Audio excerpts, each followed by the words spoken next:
Alors Mélusine, c'est ce qu'on appelle la femme fée, mais ce n'est pas la fée des contes. C'est cet être surnaturel qui est le féminin éternel, céleste, divin, qui vient s'inscrire dans l'incarnation, qui vient s'inscrire dans la manifestation. Son enjeu, c'est de devenir totalement humaine avec la conscience de ses origines, la conscience de son pouvoir, la conscience de son rôle dans la nécessité de vivre totalement l'union, l'union intérieure, mais aussi révéler l'autre, sa possibilité de s'unir à l'intérieur de lui avec ses deux parties divines et célestes et terrestres, mais aussi de pouvoir, une fois unifié, de pouvoir retrouver le couple cosmique, l'union des jumeaux, l'union des deux êtres qui vont pouvoir s'unir dans une complétude totale.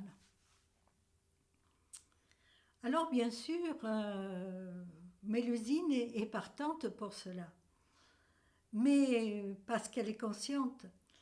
Mais Raymondin représente l'humain, l'humain en chemin. Et lui, il est encore à la fois fort et faible. Il est encore soumis à des émotions, parfois destructrices. Il est soumis au jeu de pouvoir. Donc il va y avoir un long chemin à deux dans le couple. Il va y avoir ce chemin à deux, Mélusine et Raymondin, et arriver à créer cette union totale en chacun de soi pour aller plus loin si c'est possible. Voici deux cartes du tarot de Marseille. Du tarot, non, cette fois-ci, c'est pas le tarot de Marseille que j'aime bien, que je pratique beaucoup. Mais là, je voulais vous montrer des cartes qui illustrent cela. C'est le tarot de Wurtz, un alchimiste. Et un tarot tout à fait récent, puisque c'est Christine Roy qui l'a reçu, je dirais en direct. C'est le tarot de vie qui relate l'enseignement de Thoth dans l'Égypte ancienne. Et c'est tout à fait la représentation de cette histoire qui est universelle